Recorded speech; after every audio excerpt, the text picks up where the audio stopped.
නෑ. ඒක මිත්‍යා දෘෂ්ටියක්. එහෙනම් දෙවියන්ට මොනවද අපි දෙන්න ඕන? පින් කරලා ඒ පිනයි අපි දෙවියන්ට අනුමෝදන් කරන්න ඕන. ඊළඟ කාරණාව තමයි අපි අද කාලේ පින්වතුනි දකින්න මේ දෙවියන්ට පින් දුන්නට අපිව ආරක්ෂා කරන බවක් පේන්නේ නැහැ. එහෙනම් එතන මොකද තියෙන අඩුපාඩුව? එතන තියෙන අඩුපාඩුව තමයි මේ කාරණාව විශේෂයෙන්ම ඔබට මතක් කරන්නට ඕන. අපි අද කාලේ පින් දෙන්නේ කාටද කියලා. අපි අද කාලේ දෙවියන් කියලා පින් දෙන්නේ විෂ්ණු දෙවියෝ, කතරකම දෙවියෝ, සූනියන් දෙවියෝ, පත්තිනි දෙවියෝ, කාලි දෙවියෝ. මෙන්න මේ වගේ ගත්තොත් සරස්වතී දෙවියෝ මේ හැම දෙවි කෙනෙක්ම අයිති කාටද?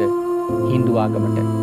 අපේ දහමට, අපේ ශාසනයට අයිති දෙවිවරු නෙවෙයි මේ දෙවිවරු. පින්වත්නි, අපි නොදන්නවා වුණාට අපේ ශාසනයට අයිති විශේෂ දිව්‍ය මණ්ඩලයක් පින්වතුනි ලංකාවෙම වාසය කරනවා. මෙන්න මේ කාරණාව ඔබ හැම කෙනෙක්ම සටහන් කරගත්තත් වටිනවා. අපි මොන දෙවියන්ටද පින් දෙන්න ඕන කියලා. පින්වත්නි, පින් අනුමෝදන් කරනකොට අනුමෝදන් කරන්න කාටද? මේ සම්බුද්ධ ශාසනය රකින්න ඉන්නේ බොහෝ දෙනෙක් හිතන්නේ විෂ්ණු දෙවියෝ කියලා. විෂ්ණු දෙවියෝ නෙවෙයි මේ සම්බුද්ධ ශාසනය රකින්නේ. සම්බුද්ධ ශාසනය රකින්න බාරකාර දෙවියෝ තමයි උපුල්වන් දෙවියෝ. උපුල්වන් දෙවියෝයි විෂ්ණු දෙවියෝයි කියලා කියන්නේ දෙවිවරු දෙන්නේ. එහෙනම් අපි පින් දෙන්න ඕන කාටද? උපුල්වන් දෙවියන්ට.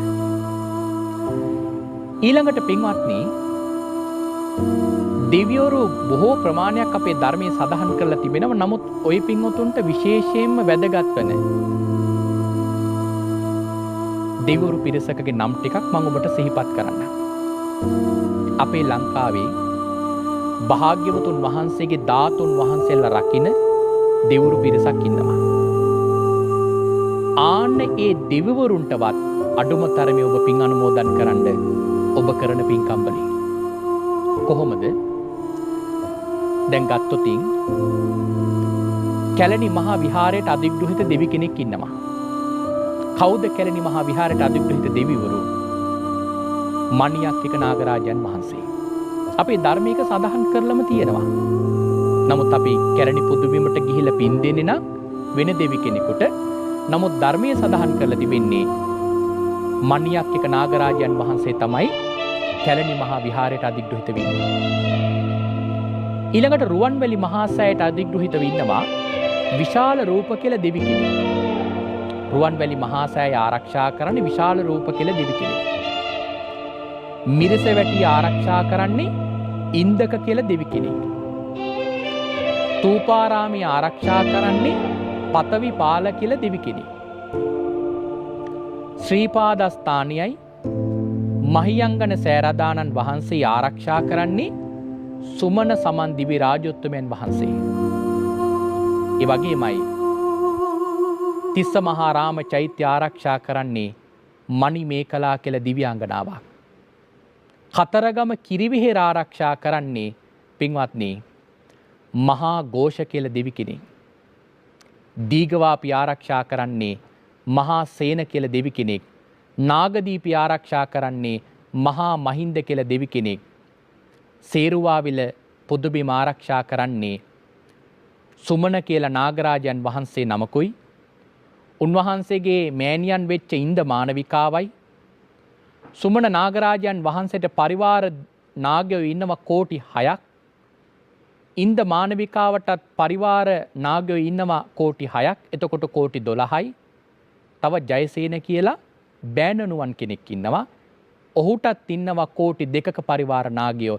එහෙනම් සේරුවාවිල මහසෑය කෝටි 14ක නාගයෝ ආරක්ෂා කරනවා. භාග්‍යතුන් වහන්සේගේ විශාලතම ධාතුන් වහන්සේ වැඩ ඉන්න පොදුබිම. එහෙනම් බලන්න අද ලංකාවේ දෙවියන්ට පින් දෙනවා කියලා කීයෙන් කී දෙනාද ඔය දෙවිවරුන්ට පින් අනුමෝදන් කරන්නේ? මම මේ සඳහන් කරපු දිව්‍ය මණ්ඩලයම අපේ ධර්මයේ සඳහන් වෙලා ඉන්නේ. කවුද දෙවිවරුන්ට ඒ තැන් ආරක්ෂා කරන්න කියලා පැවරුවේ භාග්‍යවතුන් වහන්සේ මේ ලංකාවට වැඩම කරපු වෙලාවේ. ඔය සියලුම ස්ථානයන් වලට වැඩම කරලා අනාගතයේ මේ තැන්වල මෙවැනි ධාතු චෛත්‍යයන් නිර්මාණය වෙනවා. ඒ චෛත්‍යයන් ආරක්ෂා කරන්න කියලා පින්වත්නි ඒ දෙවිවරුන්ට පැවරුවා. නෑ, ඒක මිත්‍යා දෘෂ්ටියක්.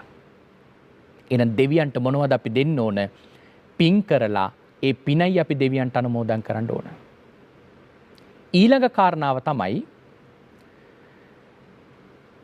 අපි අද කාලේ පින්වතුනි දකිනවා මේ දෙවියන්ට පින් දුන්නට අපිව ආරක්ෂා කරන බවක් පේන්නේ නැහැ. එහෙනම් එතන මොකද තියෙන අඩුපාඩුව? එතන තියෙන අඩුපාඩුව තමයි මේ කාරණාව විශේෂයෙන්ම ඔබට මතක් කරන්නට ඕන. අපි අද කාලේ පින් දෙන්නේ කාටද කියලා.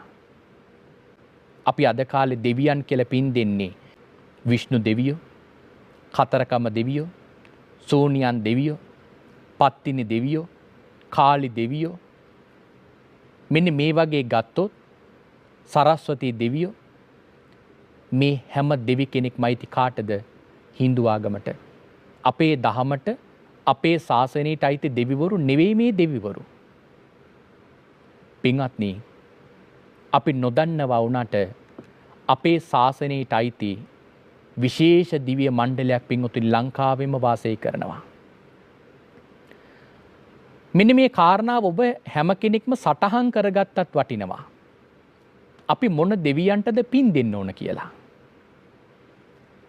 පින්වත්නි, පින් අනුමෝදන් කරනකොට අනුමෝදන් කරන්න කාටද?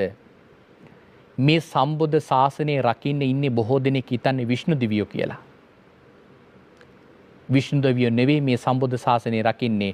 සම්බුද්ධ ශාසනය රකින්න බාරකාර දෙවියෝ තමයි උපුල්වන් දෙවියෝ. උපුල්වන් දෙවියෝයි විෂ්ණු දෙවියෝයි කියලා කියන්නේ දෙවිවරු දෙන්නේ. එහෙනම් අපි පින් දෙන්න ඕන කාටද? උපුල්වන් දෙවියන්ට. ඊළඟට පින්වත්නි, දෙවිවරු බොහෝ ප්‍රමාණයක් අපේ ධර්මයේ සඳහන් කරලා තිබෙනවා. නමුත් ওই පින්වතුන්ට විශේෂයෙන්ම වැදගත් වෙන දෙවිවරු පිරිසකගේ නම් ටිකක් මම ඔබට සිහිපත් කරන්න. අපේ ලංකාවේ භාග්‍යවතුන් වහන්සේගේ ධාතුන් වහන්සේලා රකින්න දෙවිවරු පිරිසක් ඉන්නවා. ආන්න ඒ දෙවිවරුන්ටවත් අඩුම තරමේ ඔබ පින් අනුමෝදන් කරන්න ඔබ කරන පින්කම් වලින්. කොහොමද? දැන් ගත්තොතින් කැලණි මහා විහාරයට අධිග්‍රහිත දෙවි කෙනෙක් ඉන්නවා. කවුද කැලණි මහා විහාරයට අධිග්‍රහිත දෙවිවරු? මණියක්කික නාගරාජන් වහන්සේ. අපේ ධර්මයක සඳහන් කරලම තියෙනවා. නමුත් අපි කැලණි පුදුබිමට ගිහිල්ලා පින් දෙන්නේ නම් වෙන දෙවි කෙනෙකුට. නමුත් ධර්මයේ සඳහන් කරලා තිබෙන්නේ මණියක්කික නාගරාජන් වහන්සේ තමයි කැලණි මහා විහාරයට අධිග්‍රහිත වෙන්නේ. ඊළඟට රුවන්වැලි මහා සෑයට අධිග්‍රහිතව ඉන්නවා විශාල රූප කියලා දෙවි කෙනෙක්. රුවන්වැලි මහා සෑය ආරක්ෂා කරන්නේ විශාල රූප කියලා දෙවි කෙනෙක්. මිරිසවැටි ආරක්ෂා කරන්නේ ඉන්දක කියලා දෙවි කෙනෙක්. තූපාරාමී ආරක්ෂා කරන්නේ පතවි පාල කියලා දෙවි කෙනෙක්. ශ්‍රීපාදස්ථානියයි මහියංගන සෑරදානන් වහන්සේ ආරක්ෂා කරන්නේ සුමන සමන් දිවි රාජෝත්තමයන් වහන්සේ. ඒ වගේමයි තිස්ස මහා රාම චෛත්‍ය ආරක්ෂා කරන්නේ මණි මේකලා කියලා දිව්‍යාංගනාවක්. කතරගම කිරිවිහෙර ආරක්ෂා කරන්නේ පින්වත්නි මහා ഘോഷ කියලා දෙවි කෙනෙක්. දීඝවාපි ආරක්ෂා කරන්නේ මහා සේන කියලා දෙවි කෙනෙක්. නාගදීපි ආරක්ෂා කරන්නේ මහා මහින්ද කියලා දෙවි කෙනෙක්.